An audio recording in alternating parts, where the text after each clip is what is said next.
Eh, sir, ano ba violation ko? Stepping on the line. Stepping on the line? Eh, paano naman magiging stepping on the line? Outside the lane ho ako eh. Anong outside the line? Eh, yung gulong mo eh. Tumama doon sa linya ng hintuan. Sir, dati ba kayong referee? Oo. Ikaw ha? Lisensya, lisensya. Sir, Hoy, pag dinala kita sa presinto, batang-bata 1,000 dyan. 1,000? Oo, 1,000. Kaya konting ipit lang. Konting ipit lang? Oo, Ngayon na? ngayon na. Bilisan mo.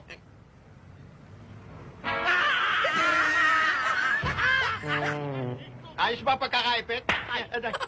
Bakit to? Ay, hindi yung ipit na yun ang sinasabi ko. Yung lisensya mo, ipitan mo ng ganyan.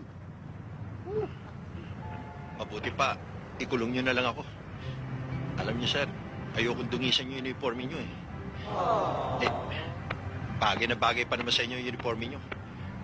Kung kayo, wala kayong pagmamahal sa uniforme nyo, ako meron. Mataas kasi ang respeto ko sa inyong mga pulis eh. Tara sa presinto. Sa presinto ho tayo. Areglohin na lang natin to. Anong arreglo? Tito, pasensya ka na dyan. Ah.